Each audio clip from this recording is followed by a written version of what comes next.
Hello friends, welcome to my YouTube channel.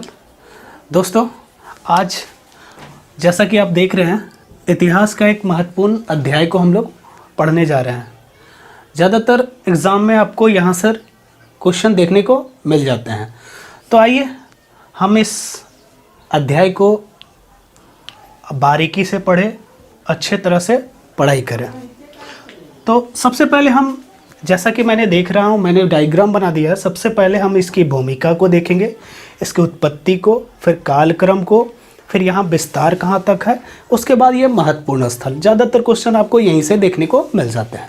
तो दोस्तों, सबसे पहले हम जब भूमिका की बात करते हैं तो देखते हैं ये सभ्यता भारत के किस इलाके में विकसित हुई। तो हम मैप के थ्रू थोड़ा सा देखते हैं तो ये भारत के पश्चिमोत्तर वाले इलाके में कुछ इस तरह का विकास हुआ, जिसमें आप देखने में आ रहा है। जैसे कि जम्मू कश्मीर की बात करेंगे तो यहाँ एक स्थल है मांडा, जो कि चिनाब नदी के किनारे है ना। अगर पूर्वी स्थल की बात करें तो ये है आलमगीरपुर, ये हिंडन नदी के किनारे है। ये यूपी के मेरठ में, मेरठ यूपी में। अगर दक्षिण में देखते हैं तो ये है दैमाबाद, परौरा नदी पर, और ये महाराष्ट्र में है ना। अगर इधर हम पश्चिम की ओर देखते हैं तो ये स्थल है सूतका गेंडोर, ये पाकिस्तान के बलूचिस्तान प्रांत में है।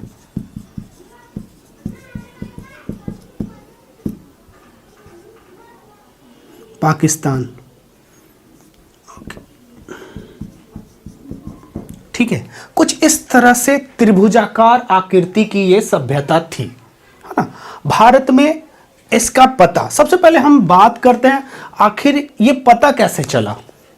सर्वप्रथम जब हम जानते हैं कि शुरुआत में हम अपना इतिहास वैदिक काल को ही मानते थे, वैदिक काल को ही हम अपना इतिहास मानते थे, जिसका टाइम पीरियड हम देखते हैं कि वैदिक काल का है 1500 से 1000 BC और उत्तर वैदिक काल का 1000 से 600 BC, है ना। इसी को हम अपना इतिहास मानते थे।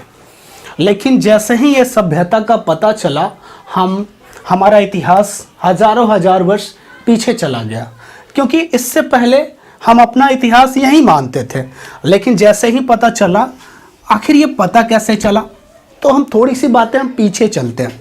सर्वप्रथम 1826 में चार्ल्स मैनसन नाम का एक अंग्रेज था, जिसने सबसे पहले हड़प्पा के टीले को देखा, है ना। सबसे पहले हड़प्पा के टीले को किसने देखा? चार्ल्स मैनसन, है ना। चार्ल्स मैनसन नामक व्यक्ति ने सबसे पहले ही हड़प्पा के टीले को देखा, लेकिन उसका उत्खनन नहीं हो सका। फिर जाके 1853 से 56 के बीच, जब भारत में लॉर्ड डलहौजी का शासनकाल था, उस समय दो बंधु थे, जॉन ब्रंटन और विलियम ब्रंटन। उस समय क्या हो रहा था, भारत में रेलवे लाइन बिछाने का काम चल रहा था। रेलवे लाइन काम, उसमें दो बंधु काम कर रहे थे, जिसका नाम मैंने बताया, जॉन ब्रंटन और विलियम ब्रंटन। ये काम कलिंघम महोदय के नेतृत्व में काम चल रहा था। तो इन दोनों बंधुओं ने कुछ ईंटें निकालकर इस रेलवे लाइन में बिछा दी, है ना। 1853 से 56 की बात कर रहे हैं, है ना। लेकिन और उसने अपने अधिकारियों को इसके बारे में बताया कि सर ऐसा कुछ है यहाँ पे, है ना। तो उन्होंने ऐसा करना तो चाहा, लेकिन काम का प्रेशर इतना अधिक था कि एक बार फिर ये सभ्यता मिलते मिलते रह गई। तो फिर लास्ट में जब 1921 ईस्वी में जो भारतीय पुरातत्व एवं सर्वेक्षण विभाग के अध्यक्ष थे जॉन मार्शल, उनकी अध्यक्षता में दयाराम साहनी ने इस टीले की खुदाई की, तो यह सभ्यता का पता चला। यह सभ्यता जब पता चला तो हम अपना इतिहास, ये भारत का सबसे प्राचीन इतिहास में आया। और ये जो सभ्यता पता चला उस समय ये विकसित रूप में था। इट मीन्स नगरीय रूप में, इसे नगरीय सभ्यता कहा गया है। क्यों? क्योंकि इनकी नगरीय विशेषताओं के कारण इन्हें नगरीय सभ्यता का नाम दिया गया है। जब यह सभ्यता भारत में चल रही थी तो विश्व में दो और सभ्यताएं भी चल रही थी। एक मेसोपोटामिया की सभ्यता और दूसरा मिस्र की सभ्यता।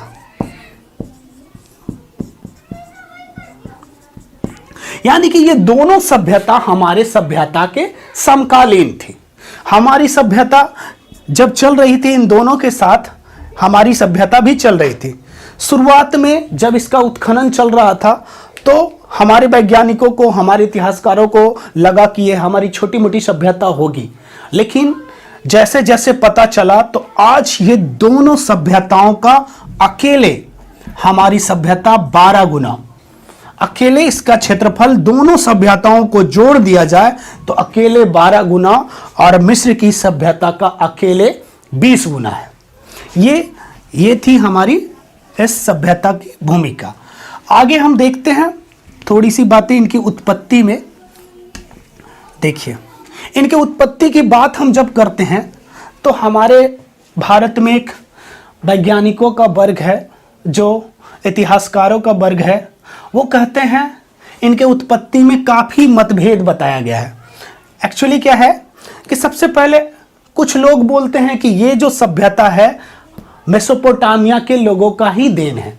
मेसोपोटामिया के लोग आए और यहाँ इस सभ्यता का विकास किए, लेकिन ऐसी कोई बात नहीं है, क्योंकि हम इस सभ्यता को सिर्फ उनके व्यापारिक संबंध के रूप में ही मानेंगे, क्योंकि साक्ष्यों के आधार पर यहाँ की मेसोपोटामिया की कुछ वस्तुएं हमारे हड़प्पा में मिले हैं, हड़प्पा की वस्तुएं मेसोपोटामिया में मिले हैं।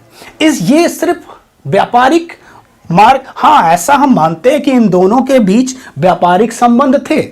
तो जब व्यापारिक संबंध होते हैं तो दो व्यक्तियों का, आचार का, विचारों का, दो संस्कृतियों का मिलन होता है, इसलिए हम इसे सिर्फ व्यापारिक मार्ग, व्यापारिक उद्देश्य के ही तक मानेंगे। हम इसके उत्पत्तिकर्ता के रूप में इसको नहीं मानेंगे।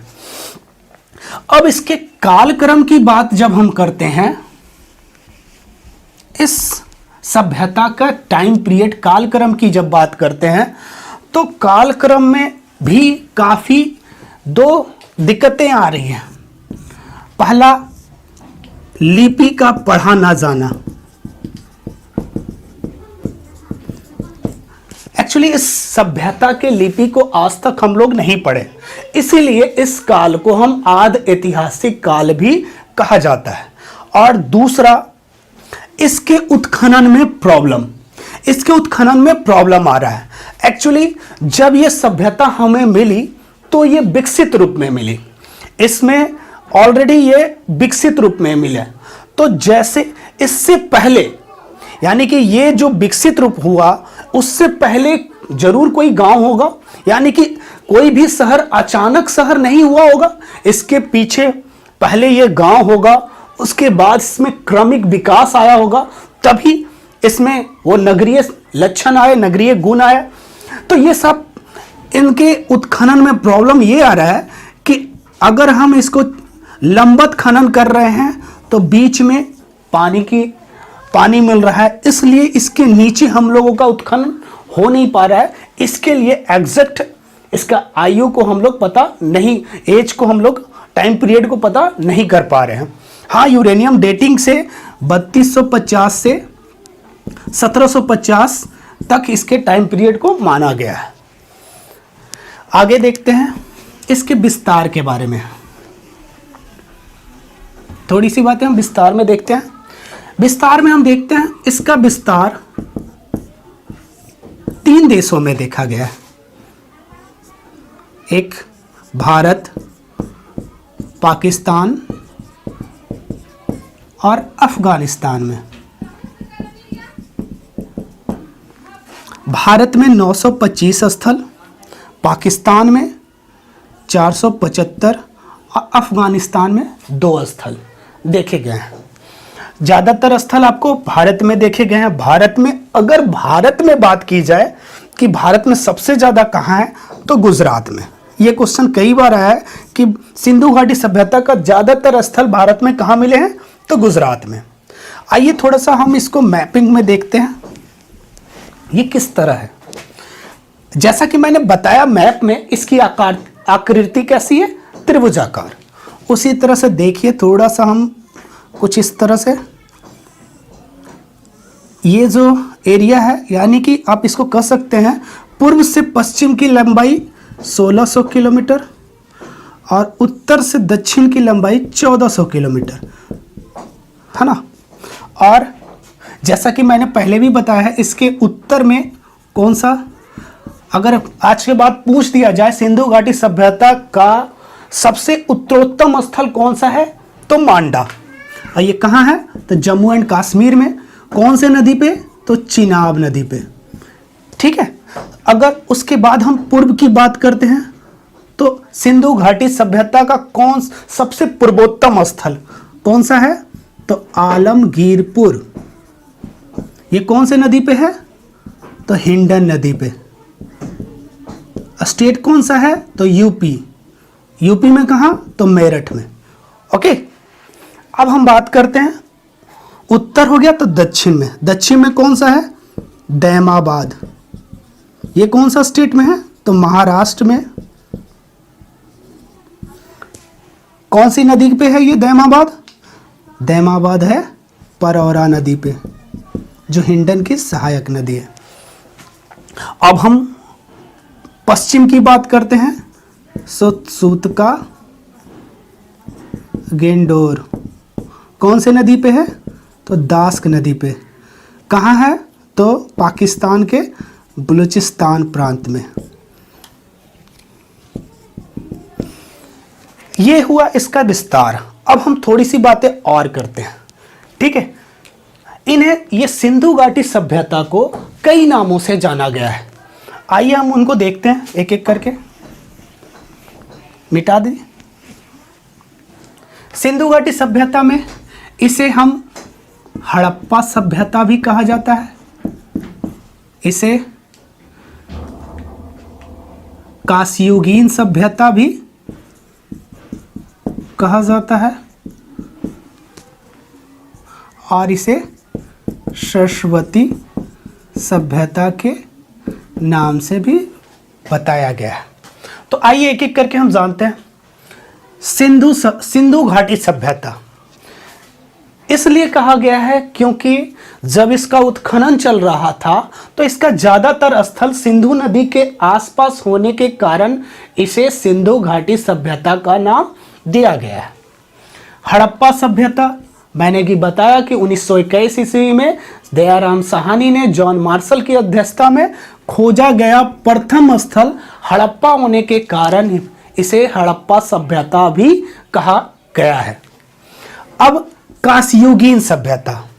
कांस्ययुगीन, जैसा कि हम लोग जानते हैं कि मनुष्य ने सबसे पहले तांबा का प्रयोग किया और तांबा में टिन मिलाकर कांसा का बनाया जाता है, जिसका इस जो कि बहुत ही मजबूत धातु होता है, जिसका इस काल में बहुत बढ़ चढ़ कर प्रयोग देखा गया है। इसीलिए इस काल को कांस्ययुगीन यानी कि कांस्ययुगीन सभ्यता के नाम से भी इसे जाना जाता है। अब हम बात करते हैं सरस्वती सभ्यता। ये सरस्वती सभ्यता सिंधु घाटी सभ्यता के सिंधु नदी के बाद ये सरस्वती नदी के पास भी बहुत सारे स्थल होने के कारण कुछ विद्वानों ने इसे सरस्वती सभ्यता के नाम से भी बताया है। ये सिर्फ नाम है, जानिए बस, अगर आ जाए तो आप इसको बता सकते हैं। कल मैंने इसके पहले वाले वीडियो में मैंने बताया था सिंधु घाटी सभ्यता की भूमिका, इसकी उत्पत्ति, इसका विस्तार और ये कैसे, कहाँ मिला, सबसे पहले किसने देखा, है ना। तो थोड़ी सी बातें हम करते हैं पिछले वीडियो की। तो ये बताइए सिंधु घाटी सभ्यता का आकार कैसा था? सोचिए आप लोग, आया दिमाग में? मैंने बताया था इसका आकार कैसा है, त्रिभुजाकार। तो आज के बाद अगर क्वेश्चन आ जाए आपके एग्जाम में कि सिंधु घाटी सभ्यता का आकार कैसा था, तो कैसा रहेगा, त्रिभुजाकार। सबसे पहले इस टीले को किसने देखा? कल के वीडियो में मैंने बताया था, सबसे पहले इस टीले को 1826 में चार्ल्स मेंशन ने देखा था, मैंने बताया था। तो एक बार फिर से आप देखिए उसको, एक बार दो बार, जब तक आपको समझ में नहीं आए आप देखिए उसको, ठीक है। तो आगे हम चलते हैं। देखिए मैंने बताया था कि अन्य महत्वपूर्ण स्थल, आगे हम चल रहे हैं अन्य महत्वपूर्ण स्थल से। मैंने बताया कि 90% क्वेश्चन आपको इसी सेक्शन से आ जाएंगे। अन्य महत्वपूर्ण स्थल में मैंने बताया है 7 ऐसे स्थल है जिसको नगर की संज्ञा दी गई है, और अन्य 20 ऐसे स्थल है जिसमें कुछ खास चीजें मिली है। देखिए वैसे तो सिंधु घाटी सभ्यता में अराउंड 1500 स्थल मिले हैं, लेकिन सिर्फ हमको कुछ ही स्थल ऐसे हैं जो कि एग्जाम के दृष्टिकोण से महत्वपूर्ण है, वही स्थल को हम पढ़ेंगे। तो सबसे पहले हम देख रहे हैं, हमने लिखा है 7 ऐसे नगर हैं जिनको सिंधु घाटी सभ्यता में नगर की संख्या दी गई है, जिसमें हड़प्पा, मोहनजोदड़ो, लोथल, धौलावीरा, कालीबंगा, चन्हुदरो और बनालबली। तो आइए एक एक करके हम इसे पढ़ें और बारीकी से समझें, ठीक है। मैं इसे मिटा रहा हूं। इसके बाद हम इसमें कुछ और स्थल हैं जो कि एग्जाम के दृष्टिकोण से महत्वपूर्ण है, उन्हें भी हम पढ़ेंगे, ओके।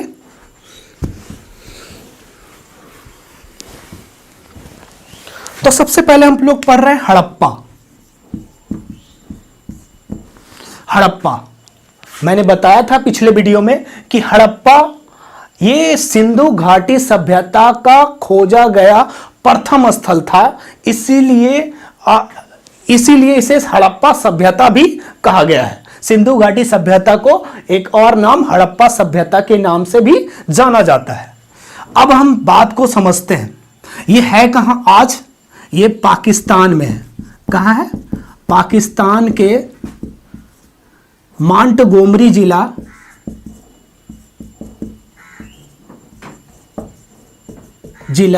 जिसे आज साहिवाल जिला के नाम से जाना जाता है, जिसे आज साहिवाल जिला के नाम से भी जाना जाता है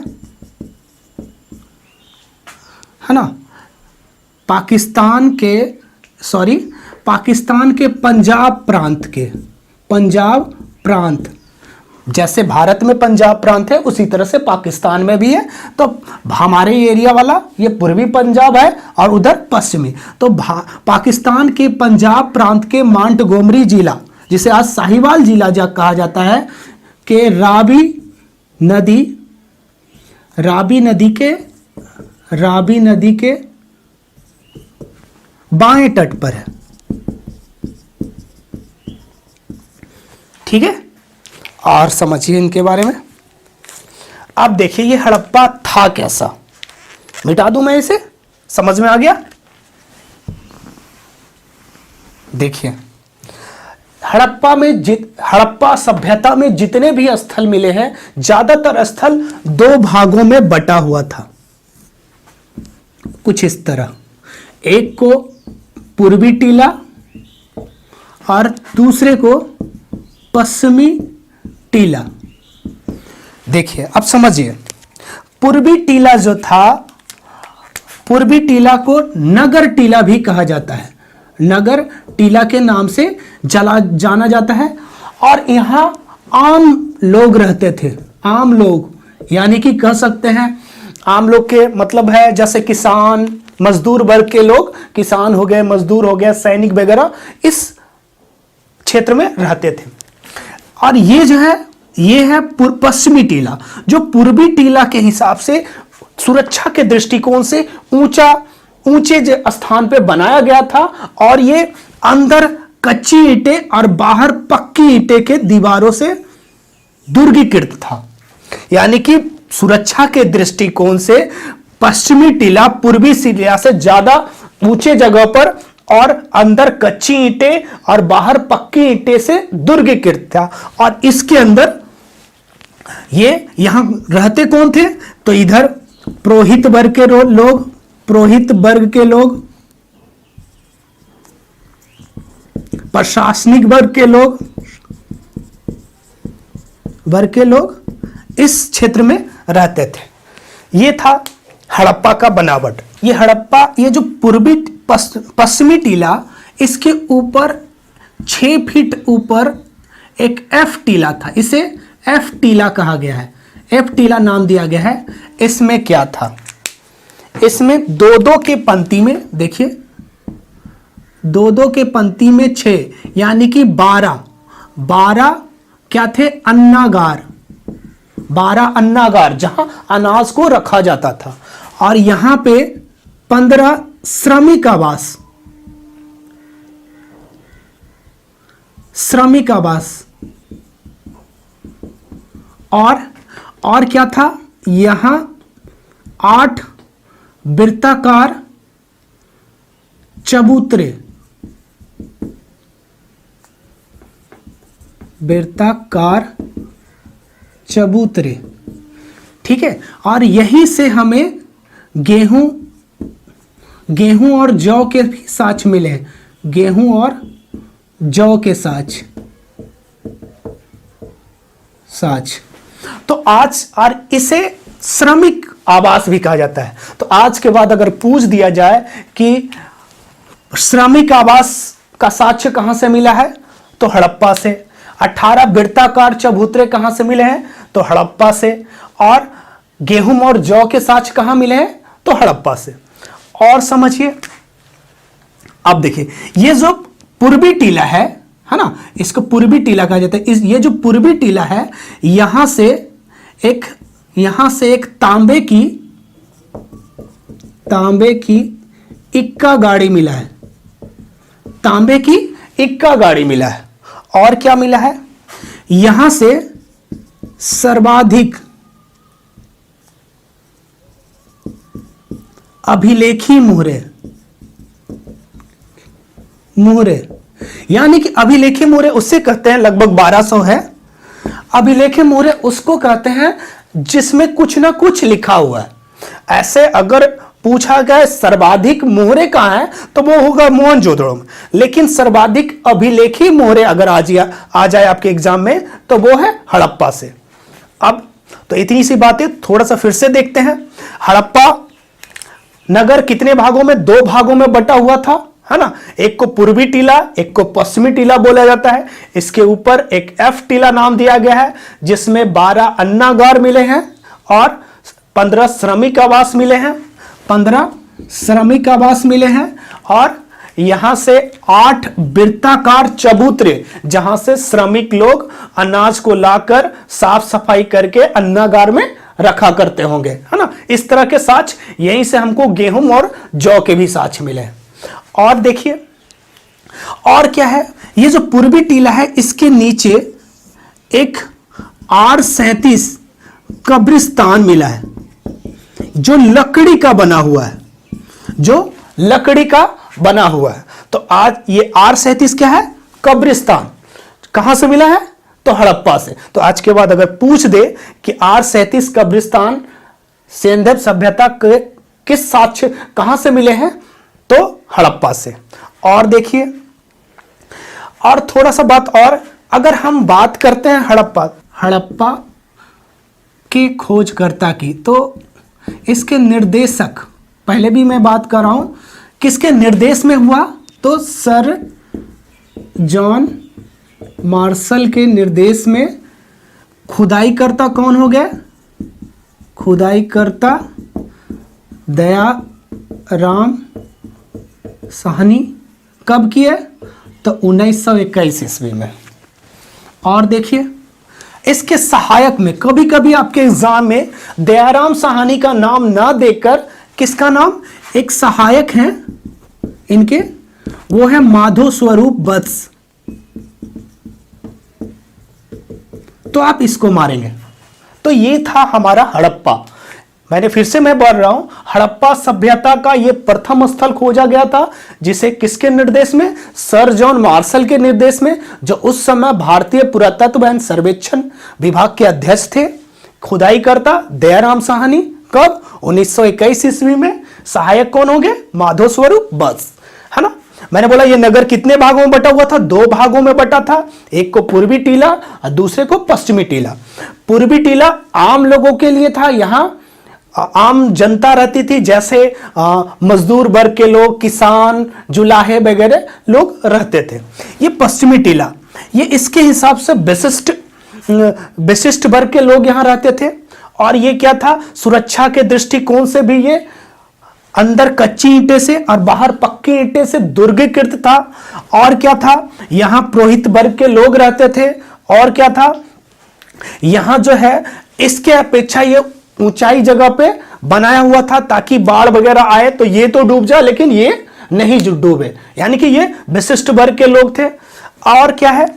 मैंने बताया था इसके ऊपर एक एफ टीला है, जिसमें 15 श्रमिक आवास मिले हैं, 18 वृत्ताकार चबूतरे मिले हैं और 12 अन्नागार मिले हैं, और यहीं से गेहूं और जौ के साक्ष्य मिले हैं। तो ये था हमारा हड़प्पा। आगे हम नेक्स्ट महत्वपूर्ण स्थल को देखेंगे। चलिए आगे देखते हैं हम दूसरा नगर, मोहनजोदड़ो। आप जानते हैं इसके खुदाईकर्ता कौन हुए? खोजकर्ता, सॉरी, इसको सबसे पहले हम जानते हैं ये है कहाँ। तो ये भी आज कहाँ है? पाकिस्तान में। कहाँ है? पाकिस्तान के सिंध प्रांत के लरकाना जिला में सिंधु नदी के दाएं तट पर। ठीक है, तो आज मोहनजोदड़ो कहाँ है? तो पाकिस्तान के सिंध प्रांत के लरकाना जिला में सिंधु नदी के किस तट पर? दाएं तट पर। खुदाई करता कौन हो गए? खुदाई करता राखलदास बनर्जी। राखलदास बनर्जी कब किए? तो 1922 में। अब हम जानते हैं ये जो मोहनजोदड़ो है ना, ये उस समय का सबसे ज्यादा जनसंख्या के लोग यहां रहते थे। लगभग उस समय 35 से 40 हजार जनसंख्या के लोग, 35 से 40 हजार लोग इस सिंधु घाटी सभ्यता में रहते थे। इस पर एक फिल्म भी बनी है, जैसा कि मोहनजोदड़ो आपने देखी होगी, है ना। तो वो इसी सभ्यता के मोहनजोदड़ो से के ऊपर बनी है। ओके, अब आगे बढ़ते हैं। ये जैसा कि मैंने बताया था आपको, हर प्रांत लगभग 2 भागों में बटा हुआ था। तो ये भी 2 भागों में बटा हुआ था, एक को पूर्वी टीला और एक को पश्चिमी टीला। ठीक है, मैंने पश्चिमी टीला, ये इसमें भी वही चीज है, यहां आम लोगों के लिए था और ये विशिष्ट लोगों के लिए था। अब देखते हैं, ये भी मैंने बताया था जैसा कि हड़प्पा में, उसी तरह से ये अंदर कच्ची ईंटें से और बाहर पक्के ईंटें से दुर्गीकृत था। सुरक्षा के दृष्टिकोण से इससे अधिक ऊंचे जगह पर बनाया हुआ था। और क्या, अब जानते हैं यहां से क्या क्या साक्ष्य मिले हैं। तो यहां से एक सभा भवन, यानी कि मीटिंग पैलेस, यानी कि जहां पुरोहित वर्ग के लोग, यानी कि प्रशासनिक वर्ग के लोग बैठ के सभा मीटिंग वगैरह किया करते थे, यहां से एक बहुत बड़ा सभा भवन मिला है। और क्या मिला है? कहां से? पश्चिमी टीला से। और क्या मिला है यहां से? यहां से एक पुरोहितों के लिए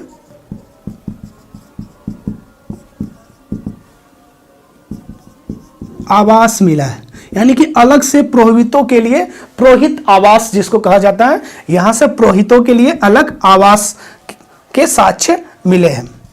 और क्या मिले हैं? यहां से एक विद्यालय के साक्ष्य मिले हैं। यहां से एक विद्यालय के साक्ष्य मिले हैं जहां पुरोहित और प्रशासनिक वर्ग के बच्चे पढ़ा करते थे। और क्या, यहां जो भी घर मिले हैं उसमें एक स्नानागार, एक कुआं और 3 से 4 कमरे होते थे और इनकी छत जो थी वो लकड़ी का बना हुआ था। इस तरह के कुछ साक्ष्य मिले हैं। और क्या मिले हैं, यहां से एक बहुत बड़ा इमारती संरचना का अन्नागार मिला है। अगर अन्नागार मैंने बताया था कि हड़प्पा से भी मिले हैं, लेकिन ये जो है इसकी जो बनावट है, ये इसका जो आकार है हड़प्पा से काफी बड़ा है और काफी सुव्यवस्थित ढंग से, और ये बहुत ही अच्छा कलाकृति से ये बनाया हुआ है। इसलिए एक इमारती संरचना का अन्नागार कहां से मिले, बहुत बड़ा, तो बृहद अन्नागार। अगर बृहद अन्नागार आ गया तो आप कहां मारेंगे, मोहनजोदड़ो से। और क्या मिले हैं, आप यहां से देखिए, एक बहुत इंपॉर्टेंट चीज है, यहां से एक बृहद स्नानागार, स्नानागार जिसको हम लोग आज स्विमिंग पूल बोलते हैं। जैसे देखिए, ये कुछ इस तरह से बना हुआ था, मैं मिटा रहा हूं,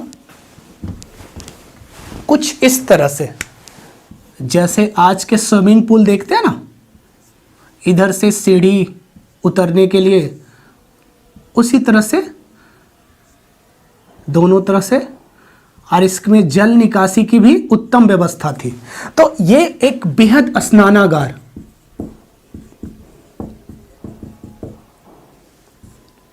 कहां से मिला है, तो मोहनजोदड़ो से। किस टीला से, तो पश्चिमी टीला से, जिसे सर जॉन मार्शल ने क्या कहा, तत्कालिक विश्व का आश्चर्य बताया है। जिसे तो अगर आपके एग्जाम में ऐसा क्वेश्चन आ जाए कि सर जॉन मार्शल ने किसे तत्कालिक विश्व का आश्चर्य बताया है, तो स्नानागार, बृहद स्नानागार कहां से मिले हैं, तो मोहनजोदड़ो से। तो मोहनजोदड़ो का कुछ थोड़ा सा बाकी है जो इस वीडियो में मैं पूरा कर रहा हूं। मोहनजोदड़ो में अब तक हम पढ़ चुके थे कि ये 2 भागों में, जैसा कि मैंने बताया है, सिंधु घाटी का ज्यादातर स्थल आपको 2 भागों में बटा हुआ मिलता है। उसी तरह से मोहनजोदड़ो भी 2 भागों में बटा हुआ था। इसका पूर्वी टीला से पश्चिमी टीला ऊंचाई पर स्थित था और ये दुर्गीकृत था। इट मीन्स ये अंदर कच्चे ईंटें और बाहर पक्के ईंटे के दीवारों से ये दुर्गीकृत था। मैंने यहाँ तक बता दिया था कि पूर्वी टीला के में से क्या क्या हमें मिला था। यहाँ से एक सभा भवन, पुरोहित आवास,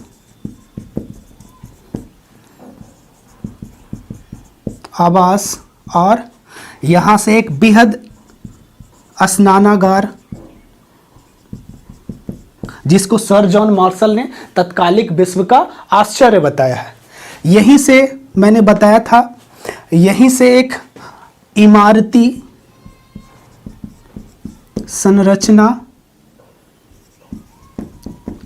का अन्नागार, का अन्नागार, मैंने बताया था कि अन्नागार आपको हड़प्पा से भी मिले हैं, लेकिन ये उससे भी बड़ा अन्नागार है ना। अगर हड़प्पा और दोनों में से एक ही ऑप्शन रहेंगे, या तो हड़प्पा रहेगा या मोहनजोदड़ो, तो मोहनजोदड़ो से एक बहुत बड़ी इमारती संरचना का अन्नागार मिला था। और मैंने बताया था यहां से एक विद्यालय के भी साक्ष्य मिले हैं जिसमें पुरोहित वर्ग के बच्चे पढ़ा करते थे। मैंने ये पश्चिमी टीला के बारे में आपको बता दिया था। अब हम बात करते हैं पूर्वी टीला, जिसको नगर टीला भी कहा जाता है ना, नगर टीला। देखिए यहां से क्या क्या मिला है। यहां से हमें एक कपड़ा मिला है जिसमें एक चाकू लपेटा हुआ है, यानी कि एक सूती वस्त्र मिले हैं जिसमें चाकू लपेटा हुआ है।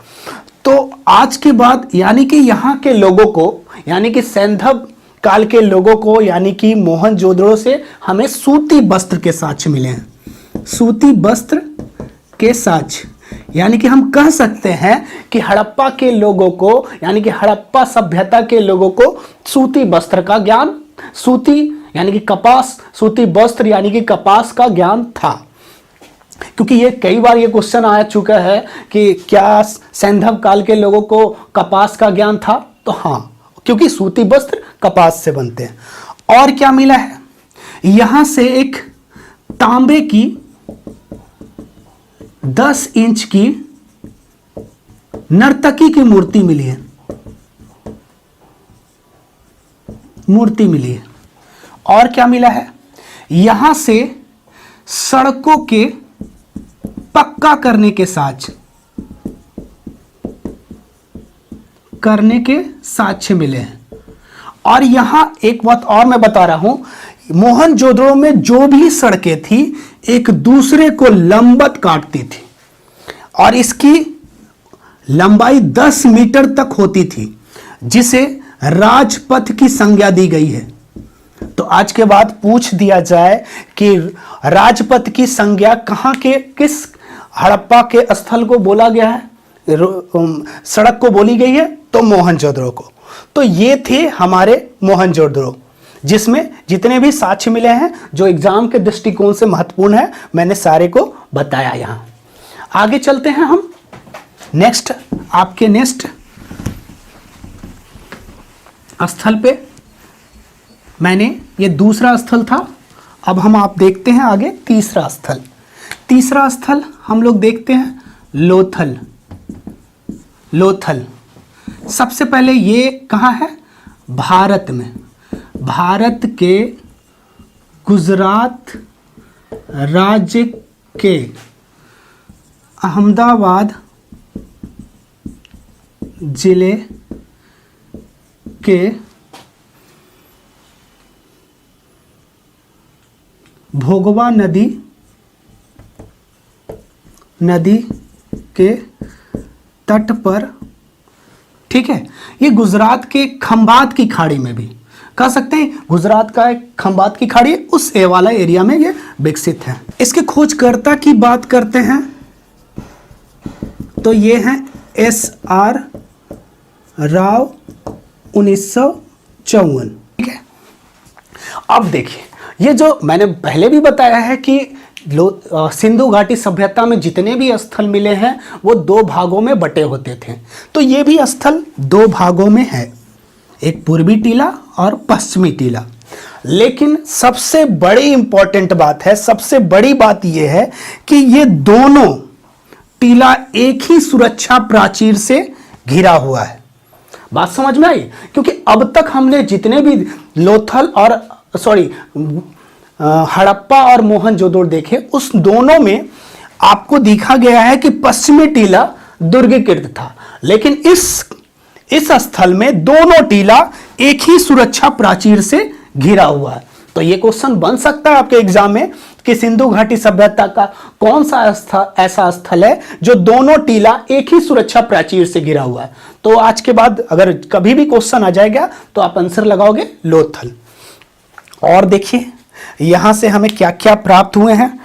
अगर हम बात करते हैं इसके नगर टीला की, तो यहां से हमको एक रंगाई कुंड मिला है, जिसमें रंगाई कुंड मिला है जिसमें कपड़े वगैरह धोया करते थे, कपड़े वगैरह का रंगाई वगैरह हुआ करता था। और क्या मिला है यहां से आटा पीसने की चक्की का साक्ष्य मिला है। तो याद रखिएगा, आटा पीसने की चक्की के साक्ष्य कहां से मिले हैं, तो लोथल से। और क्या मिला है हमको, यहीं से धान व जौ के साक्ष्य, धान व जौ के भी साक्ष्य मिले हैं। जौ के साक्ष्य आपको हम बताए थे हड़प्पा से भी मिला है, यहां से जौ के साक्ष्य हड़प्पा से, यहां धान और बाजरा के साक्ष्य मिले हैं। और क्या मिला है, देखिए यहां से एक मम्मी मम्मी का मॉडल मिला है। तो याद आपको होगा, आप पढ़े होंगे कि मम्मी कहां का देन है, तो मिस्र का। तो मिस्र का चीज हमारे यहां मिल रहा है, इसका क्या मतलब है? इसका यह मतलब है कि हमारे यानी कि सैंधव काल के लोगों को मिस्र के साथ व्यापारिक संबंध होगा, वहां के लोग यहां से व्यापारिक संबंध के साथ साथ उनके संस्कृति का, उसके कल्चर का आदान प्रदान हुआ होगा। इसी कारण से यहाँ के मम्मी के मॉडल का साच मिला है। और क्या मिला है यहाँ से गोरिल्ला और बारहसिंघा की आकृति वाली मुहरे। तो ये थे हमारा लोथल। और एक बात और, ये जो लोथल था इसको क्या बोलते थे उस समय का? गोदीवाड़ा, बंदरगाह कह सकते हैं, या डाकयार्ड। यानी कि ये ऐसा स्थल, नगर था जहां से व्यापार हुआ करते थे, जहां से समुद्र के द्वारा नाव से व्यापार हुआ करता था, और ये बंदरगाह नगर था। तो आज के बाद अगर पूछ दिया जाए, कई बार एग्जाम में आ चुका है कि सिंधु घाटी सभ्यता का बंदरगाह नगर कौन सा था, तो वो होगा लोथल। तो देखिए एक चीज और बच गया, यहां से देखिए, यहां देखिए ये जो पूर्वी टीला है उसके ऊपर 20 समाधान मिले हैं, और जिसमें 3 युग्मित समाधान है। यानी कि कह सकते हैं स्त्री और पुरुष दोनों को साथ साथ दफनाया गया है। और तो इसी कारण यहीं से सती प्रथा के साक्ष्य मिले हैं, यानी कि मानते हैं। यानी कि अगर आज के बाद आपके एग्जाम में आ जाए कि सिंधु घाटी सभ्यता में सती प्रथा के साक्ष्य कहां से मिले हैं, तो आप क्या लगाओगे? लोथल। तो एक बार फिर से इसको हम देखते हैं। सबसे पहले ये लोथल भारत में है, भारत के गुजरात प्रांत में, अहमदाबाद जिले के भोगवा नदी के तट पर, और ये खंबात की खाड़ी में। इसके खोजकर्ता SR राव थे, है ना। और सबसे बड़ी विशेषता मैंने बताया कि ये दोनों टीला, पूर्वी टीला और पश्चिमी टीला, दोनों एक ही सुरक्षा प्राचीर से घिरे हुए थे। और क्या था? पूर्वी टीला में हमें क्या क्या मिले हैं ये देखिए। मैंने बताया था कि यहां से मम्मी के मॉडल मिले हैं, जो कि मिस्र की देन है। मम्मी का मॉडल जो लाश में कपड़े लपेट के रखा जाता है, उस तरह का ये मम्मी का मॉडल जो मिस्र की देन है। तो इससे हम कह सकते हैं कि हमारा व्यापारिक संबंध मिस्र के साथ भी हुआ होगा, क्योंकि मैंने पहले भी बताया है कि हमारे सभ्यता के समकालीन विश्व में 2 और सभ्यताएं चल रही थी, एक मिस्र की सभ्यता, दूसरा मेसोपोटामिया की सभ्यता। तो उन दोनों के साथ हमारे व्यापारिक संबंध रहे होंगे, क्योंकि ये जो स्थल है ये कैसा है? गोदीबाड़ा, डाकयार्ड कहिए या बंदरगाह नगर, कुछ भी कह दीजिए, ये लोथल है। ओके। और क्या मिला है यहां से गोरिल्ला और बारहसिंघा की आकृति की मोहरें मिली हैं। धान और बाजरा के साक्ष्य मिले हैं। यहां से आटा पीसने की चक्की का साक्ष्य मिला है। यहां से रंगाई कुंड मिले हैं, जिसमें कपड़े को धुलाई वगैरह, रंगाई वगैरह किया करते थे। और यहां से सती प्रथा के साक्ष्य। तो अब ये चौथा स्थल है जिसका नाम है चन्हुदड़ो।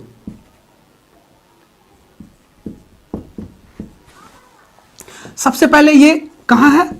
तो पाकिस्तान में, पाकिस्तान के सिंध प्रांत में सिंधु नदी के तट पर, सिंधु नदी के तट पर देखिए ये जो स्थल है, ये पूर्व हड़प्पा, आधुनिक हड़प्पा और प्रवर्ती हड़प्पा, तीनों में यह स्थल मिला है। और यह स्थल, एक क्वेश्चन यहां से आता है कि ये जब प्रवर्ती हड़प्पा था तो यहां एक संस्कृति विकसित हुई थी, झूकर झागर संस्कृति।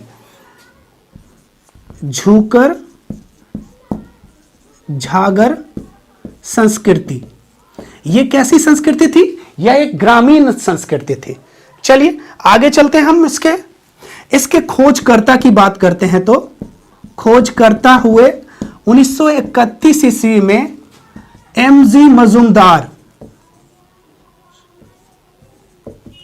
और के निर्देश में हुआ। फिर 1937 ईस्वी में आर्नेस्ट मैके के नेतृत्व में यह काम हुआ। ठीक है, अब आगे बढ़ते हैं हम। इसके ये कैसा था ये स्थल, देखिए मिटा रहा हूं इसको। ये जो स्थल था, मैंने बताया हमेशा कि सिंधु घाटी में जितने भी स्थल हैं दो भागों में, ये भी स्थल दो भागों में बटा हुआ था। लेकिन सबसे बड़ी विशेषता है कि हमने अब तक जो भी स्थल देखे उसमें या तो पश्चिमी स्थल दुर्गीकृत था या तो दोनों, लेकिन ये ऐसा स्थल है जिसमें कोई भी किला, कोई भी नगर दुर्गीकृत नहीं था। तो ये क्वेश्चन आपसे यहीं से बन जाते हैं कि कौन ऐसा सिंधु घाटी का कौन सा स्थल ऐसा स्थल था जिसका कोई भी किला दुर्गीकृत नहीं था, वो कौन था? चनहुदड़ो। अब हम बात करते हैं पूर्वी टीला।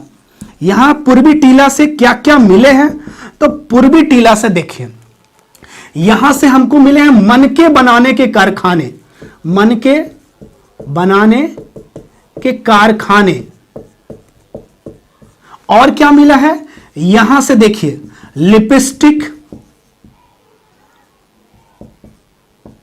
कंघा और इत्र के साक्ष्य मिले हैं, और इत्र के साक्ष्य मिले हैं। तो आज के बाद अगर पूछे कि लिपस्टिक, कंघा और इत्र के साक्ष्य कहां से मिले हैं, तो कहां से? तो चनहुदड़ो से। यहां से एक ईंट मिली है जिसमें कुत्ते के द्वारा बिल्ली के पीछा करने के साक्ष्य हैं। कुत्ते के द्वारा बिल्ली का पीछा करने के साक्ष्य। ऐसा मानते होंगे कि ईंटे गीला होगा, उस पे पहले बिल्ली भाग रहा होगा, पीछे से कुत्ते रगेद रहे होंगे, इस तरह से के साक्ष्य मिले हैं। और क्या मिले हैं, यहां से बकराकार ईंटें मिले हैं। ईंटों में भी वेरिएशन मिला है, इट मींस बकराकार ईंटें मिले हैं।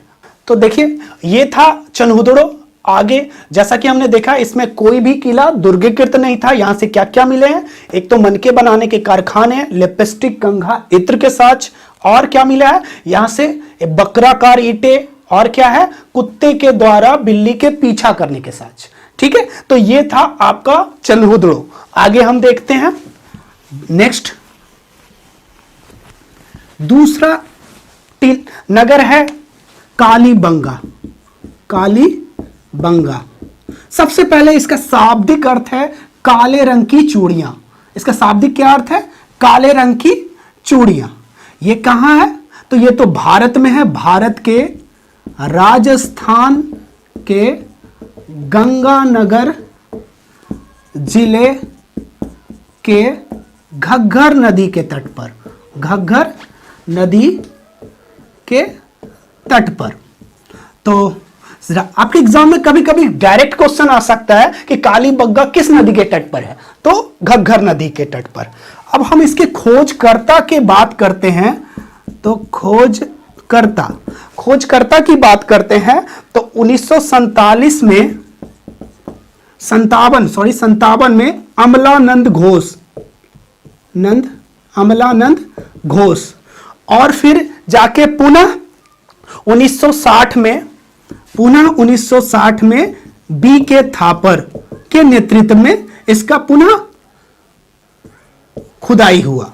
तो ये था कालीबंगा। कालीबंगा कहां है? तो राजस्थान के गंगानगर जिले के घग्गर नदी के तट पर। खोजकर्ता की बात करते हैं तो 1957 में अमलानंद घोष और 60 में बी के थापर।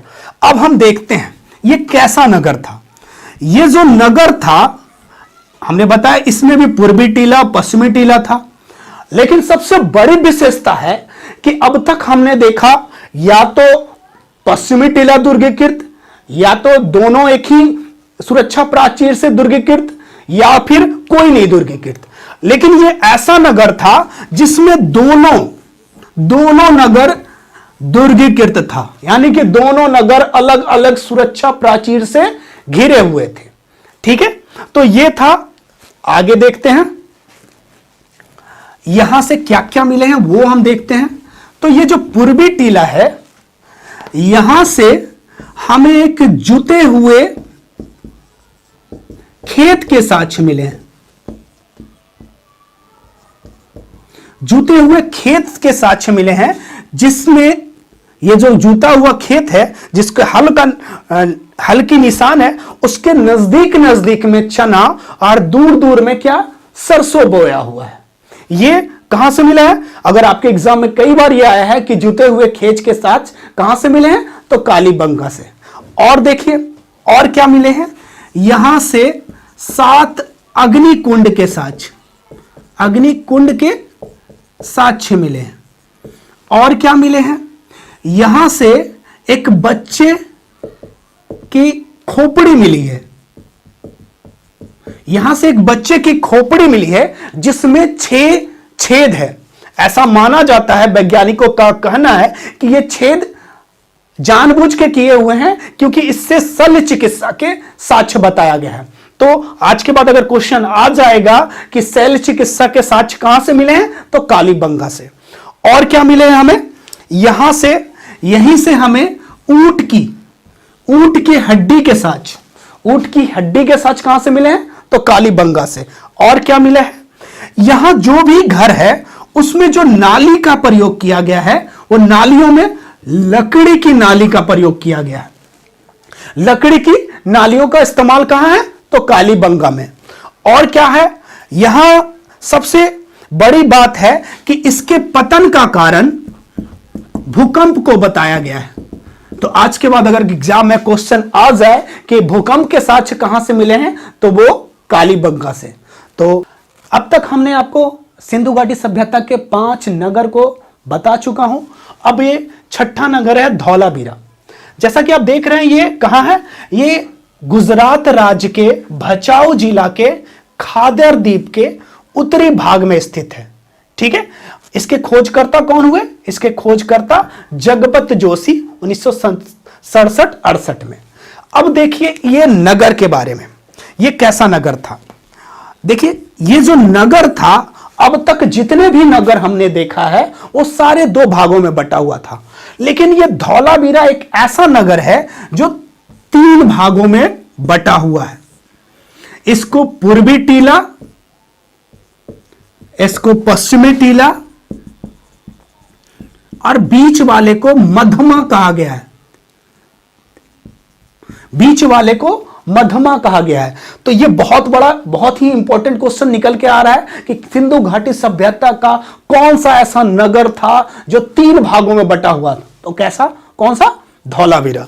और क्या था, यहां से जो साक्ष्य मिले हैं वो देखिए, यहां के ये मध्यमा और पश्चिमी टीला के बीच में एक स्टेडियम के साक्ष्य मिले हैं। एक मैदान मिला है जिसको स्टेडियम कहा गया है, जिसमें प्रशासनिक वर्ग के बच्चे खेला करते थे। तो स्टेडियम के साक्ष्य कहां से मिले हैं, तो धौलावीरा से।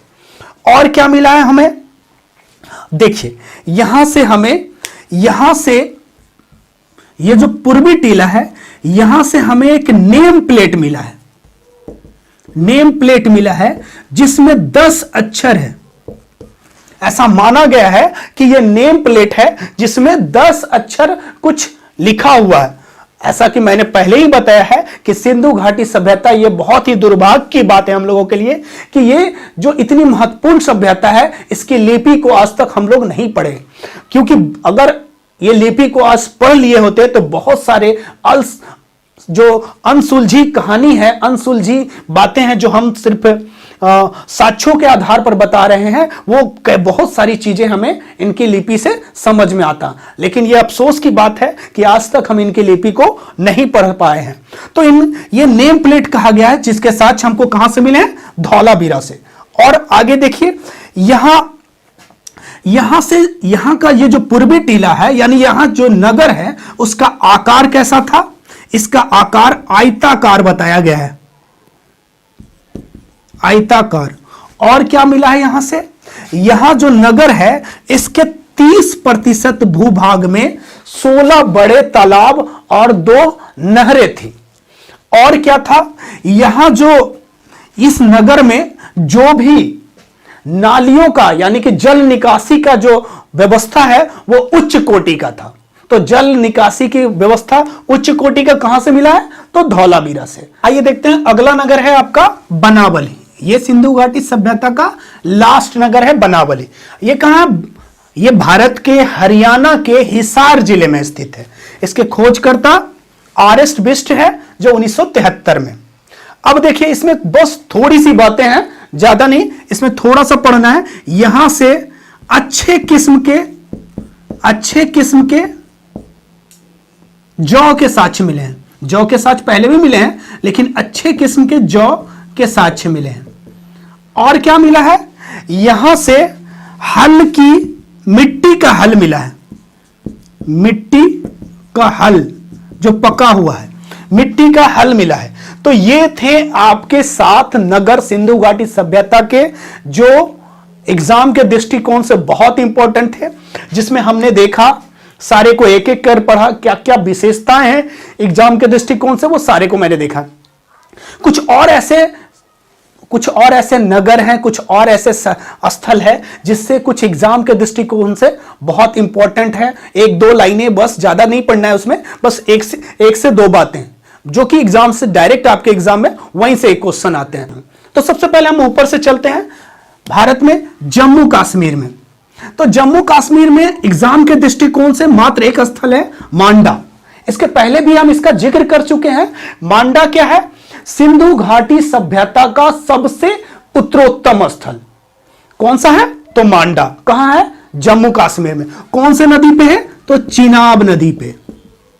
ठीक है, आपके एग्जाम में डायरेक्ट क्वेश्चन यहीं से आएंगे कि सिंधु घाटी सभ्यता का सबसे उत्तरोत्तम स्थल कौन सा है, तो कौन सा होगा, मांडा। कौन से नदी पे, चिनाब पे। और कहां है, तो जम्मू कश्मीर में। आगे देखते हैं पंजाब में। वैसे तो बहुत सारे स्थल हैं, लेकिन एग्जाम के दृष्टिकोण से जो इंपॉर्टेंट है, जो आपके डायरेक्ट आपके एग्जाम में आते हैं, वही हम बता रहे हैं। पंजाब में एक शहर है, स्थल है रोपड़, जिसका आधुनिक नाम रूपनगर है। यहां से मालिक के साथ कुत्ते का दफनाया गया है। यानी कि अगर आपके एग्जाम में डायरेक्ट यहीं से क्वेश्चन आएगा कि मालिक के साथ कुत्ते के दफनाए जाने के साक्ष्य सिंधु घाटी सभ्यता में कहां से मिले, तो रोपड़ में। रोपड़ कहां है, तो पंजाब। ओके, आगे हम देखते हैं दधेरी। ये दधेरी क्या है, दधेरी भी पंजाब राज्य में पड़ता है, पंजाब राज्य का स्थल है। यहां से ये जो हड़प्पा का जब पतन हो रहा था, तो ये परवर्ती हड़प्पा यानी कि हड़प्पा के अंत के समय का यह स्थल है। तो परवर्ती हड़प्पा का स्थल ये कौन सा है, दधेरी। कहां पड़ता है, पंजाब में। संघोल, ये भी कहां है, पंजाब में। यहां से क्या मिले हैं, यहां से तांबे की 2 छेनियां मिले हैं। तांबे की 2 छेनियां मिले हैं। आगे देखते हैं हम, तो हमने देखा जम्मू कश्मीर, पंजाब। आगे हम देखते हैं, भारत में ही बात कर रहे हैं मैं, भारत में ही, जो कि एग्जाम के दृष्टिकोण से बहुत इंपॉर्टेंट है। इससे ज्यादा आपके एग्जाम में नहीं आएंगे। आगे हम हरियाणा चलते हैं। हरियाणा में एक स्थल है राखी गढ़ी। ये बहुत इंपॉर्टेंट है। देखिए राखी गढ़ी क्या है, पूरा सिंधु घाटी सभ्यता का भारत में सबसे बड़ा स्थल। अगर सिंधु घाटी सभ्यता का भारत में आप सबसे बड़ा स्थल कौन सा है, तो राखी गढ़ी। लेकिन अगर पूछ दिया जाए आपके एग्जाम में कि सिंधु घाटी सभ्यता का सबसे बड़ा स्थल, यानी कि पूरा पंजाब, पाकिस्तान, भारत और अफगानिस्तान 3 देश में फैला हुआ है, तो अगर सबसे बड़ा स्थल पूछेगा तो वो कौन है, गनेरी वाला। सबसे बड़ा स्थल कौन सा है, ये पाकिस्तान में आगे हम पढ़ेंगे। सबसे बड़ा स्थल है सिंधु घाटी सभ्यता का सबसे बड़ा स्थल गनेरी वाला। लेकिन अगर पूछे कि भारत में सिंधु घाटी सभ्यता का सबसे बड़ा स्थल कौन सा है, तो वो होगा राखी गढ़ी। और गनेरी वाला के बाद कौन सा आएगा? उसके बाद आएगा मोहनजोदड़ो, उसके बाद राखीगढ़ी, उसके बाद धौलावीरा। कहीं कहीं आपके एग्जाम में डायरेक्ट इस तरह के बड़ा से छोटा करने का आपका आ जाएगा, तो डायरेक्ट इस तरह से भी आप इसको कर सकते हैं। सिंधु घाटी का सबसे बड़ा स्थल गनेरी वाला, फिर मोहनजोदड़ो, इससे उसके बाद राखीगढ़ी जो भारत में है, धौलावीरा। ठीक है, तो अगर भारत की बात करेगी तो सबसे बड़ा स्थल राखीगढ़ी। आगे हम देखते हैं, तो राखीगढ़ी समझ में आया, यह हरियाणा के हिसार जिले में है। आगे हम देखते हैं, हरियाणा में ही है, एक है स्थल कुनाल। यहां से क्या मिले हैं? यहां से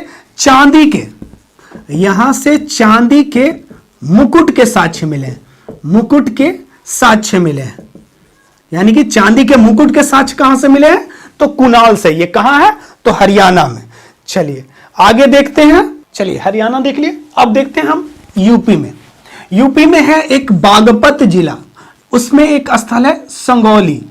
यहां से 125 समाधान मिले हैं।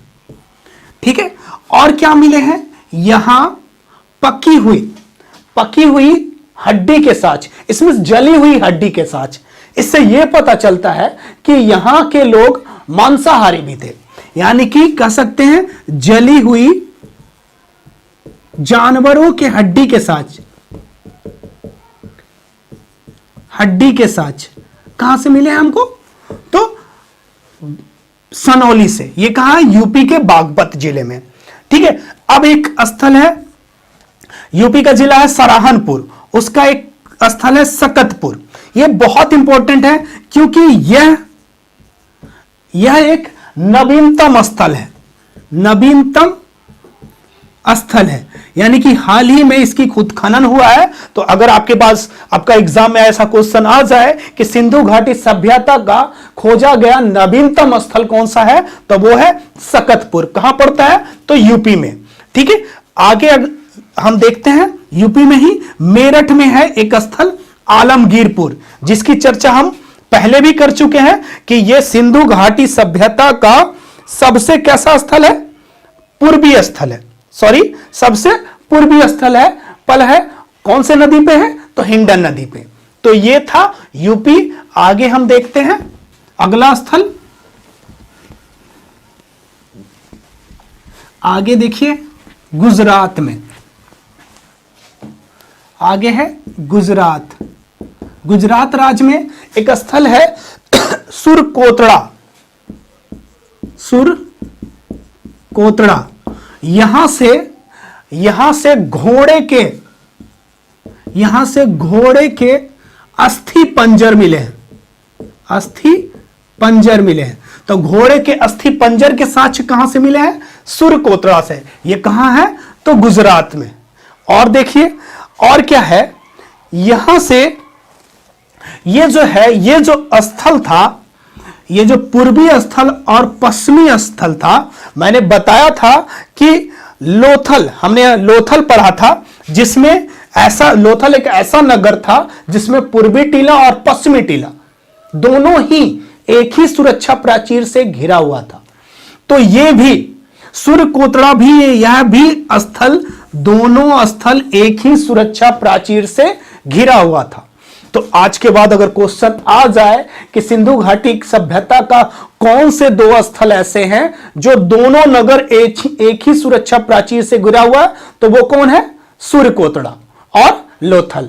दोनों ही ऐसे स्थल है जिसमें दोनों स्थल पूर्वी और पश्चिमी टीला एक ही सुरक्षा प्राचीर से घिरा हुआ है। आगे देखते हैं, यहीं से एक स्थल है रंगपुर। यहां से क्या मिले हैं? यहां से धान के भूसी के साक्ष्य, धान के भूसी के साक्ष्य मिले हैं।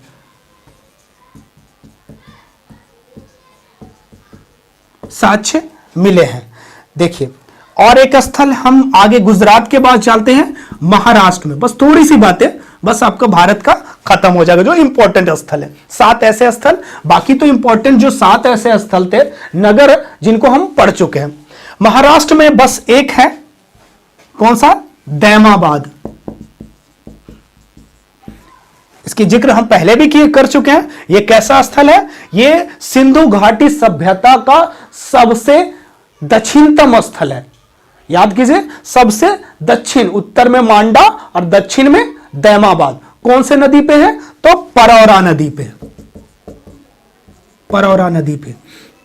तो ये थे हमारे अन्य महत्वपूर्ण स्थल में जो भारत में थे। अब आगे हम नेक्स्ट वीडियो में देखेंगे कि ऐसे महत्वपूर्ण स्थल जो कि पाकिस्तान में है, जो एग्जाम के दृष्टिकोण से इंपॉर्टेंट है। बस 1 से 2 लाइन जैसे मैंने भारत में बताया, उसी तरह से वो पाकिस्तान में, बस जो कि एग्जाम के दृष्टिकोण से महत्वपूर्ण है। इसके बाद आपके एग्जाम में यहां से ज्यादा क्वेश्चन नहीं आएंगे। तो धन्यवाद।